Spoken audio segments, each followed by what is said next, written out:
ಮತ್ತೆ ತಾರಕಕ್ಕೇರಿದೆ ಕುಸುಮ ವರ್ಸಸ್ ಶಾಸಕ ಮುನಿರತ್ನ ಫೈಟ್. ದೀಪಾವಳಿ ಹಬ್ಬಕ್ಕೆ ಪಟಾಕಿಯನ್ನ ಹಂಚದಂತೆ ತಡೆ ಒಡ್ಡಲಾಗಿದೆ. ಲಕ್ಷ್ಮೀ ದೇವಿ ನಗರದ ಶಾಸಕರ ಕಚೇರಿಗೆ ಬೀಗವನ್ನು ಹಾಕಲಾಗಿದೆ. ಪ್ರತಿ ವರ್ಷ ಪಟಾಕಿಯನ್ನ ಶಾಸಕರಾಗಿರುವಂತಹ ಮುನಿರತ್ನ ಜನರಿಗೆ ಹಂಚಿಕೆ ಮಾಡ್ತಾ ಇದ್ರು. ಉಚಿತವಾಗಿ ಪಟಾಕಿಯನ್ನ ಹಂಚುತ್ತಿಲ್ಲ ಅಂತೇಳಿ ತಾಕೀತು ಹಾಕಿದ್ದಾರೆ. ಕಚೇರಿಗೆ ಪೊಲೀಸರು ಬೀಗ ಹಾಕಿಸಿದಂತ ಆರೋಪ ಕೇಳಿಬಂದಿದೆ. ಮತ್ತೆ ತಾರಕಕ್ಕೇರಿದೆ ಇಲ್ಲಿ ಶಾಸಕರಾಗಿರುವಂತಹ ಮುನಿರತ್ನ ಮತ್ತು ಕುಸುಮ ಅವರ ಫೈಟ್. ದೀಪಾವಳಿ ಹಬ್ಬಕ್ಕೆ ಹಂಚಿಕೆ ಮಾಡೋಕೆ ತಂದಿದ್ದಂತ ಪಟಾಕಿಯನ್ನ ಹಂಚಬೇಡಿ ಅಂತೇಳಿ ತಡೆಯನ್ನ ಒಡ್ಡಿರುವಂತದ್ದು. ಲಕ್ಷ್ಮೀ ದೇವಿ ನಗರದ ವಾರ್ಡ್ ಶಾಸಕರ ಕಚೇರಿಗೆ ಬೀಗವನ್ನು ಹಾಕಲಾಗಿದೆ. ಪಟಾಕಿ ಹಂಚೋಕೆ ತಂದಿದ್ದಂತ ಶಾಸಕರ ಕಚೇರಿ ಅಂತ ಹೇಳಿದ್ರೆ ಶಾಸಕರ ಕಚೇರಿಯಿಂದ ಪಟಾಕಿಯನ್ನು ಹಂಚಲಾಗ್ತಾ ಇತ್ತು ಎನ್ನುವಂತ ಆರೋಪ. ಹೀಗಾಗಿ ಕಚೇರಿಗೆ ಬೀಗ ಹಾಕಲಾಗಿದೆ ಎನ್ನಲಾಗ್ತಾ ಇದೆ. ಪ್ರತಿ ವರ್ಷ ಪಟಾಕಿ ಹಂಚಿಕೆಯನ್ನ ಶಾಸಕರಾಗಿರುವಂತಹ ಮುನಿರತ್ನ ಮಾಡ್ತಾ ಇದ್ರು.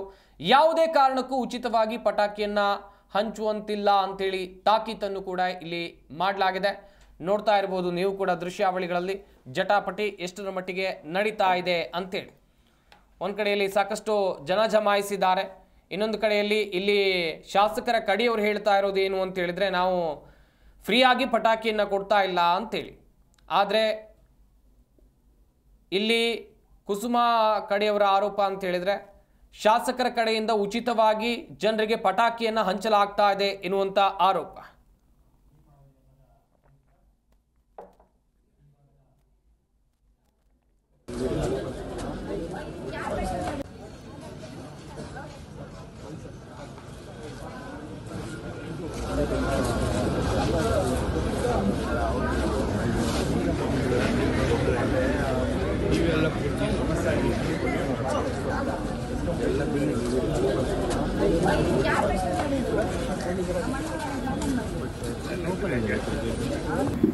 ಕಾನೂನುಬದ್ಧವಾಗಿ ವೆಹಿಕಲಲ್ಲಿ ಬಂದು ಅದು ಒಂದು ಪಟಾಕಿ ಸೇಲ್ ಮಾಡೋಂಥ ಪರ್ಚೇಸರ್ ಇದೆ, ಲೈಸೆನ್ಸ್ ಹೋಲ್ಡರ್ ಇದೆ, ತಂದು ಇಲ್ಲಿ ಯಾರಿಗೆ ಬೇಕೋ ಅವರು ದಾನ ಮಾಡ್ತೀವಿ. ಇದು ಕಾಸ್ಗೋಸ್ಕರ ಅಲ್ಲ. ಇಲ್ಲಿರ್ತಕ್ಕಂಥ ಬಡ ಕೂಲಿ ಕಾರ್ಮಿಕರು, ಗಾರ್ಮೆಂಟ್ಸ್ ಕೆಲಸಕ್ಕೆ ಹೋಗೋಂಥವ್ರು ಅವ್ರಿಗೊಂದು ಅನುಕೂಲ ಆಗಲಿ ಅನ್ನೋ ಮಾಡೋ ಉದ್ದೇಶ.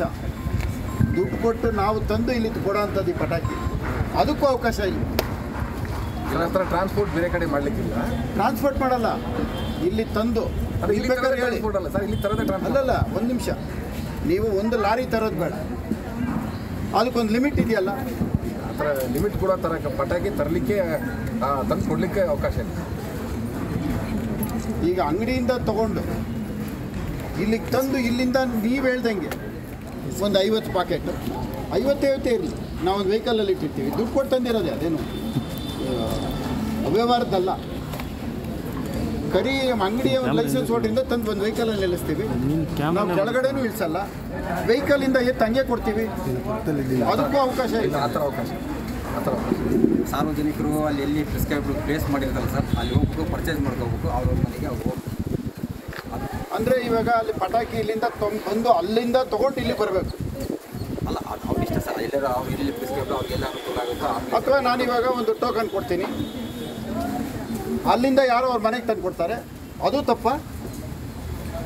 ಬಿಲ್ ತೊಗೊಂಡು ಕಾನೂನುಬದ್ಧವಾಗಿ ಪೊಲೀಸ್ನವ್ರಿಗೆ ಒಂದು ಲಿಸ್ಟ್ ಕೊಟ್ಟು ಇಂಥ ಮನೆಗೆ ಇಂಥ ಸಮಾಜ ಸೇವೆ ಮಾಡೋವಂಥವ್ರು ಕೊಡ್ತಾರೆ, ನೀವು ಬೇಕಾದ್ರೆ ಅದನ್ನು ಪರಿಶೀಲಿಸಿ ಅಂತ ಹೇಳೋಣ ಅಂತ ಇದೆ.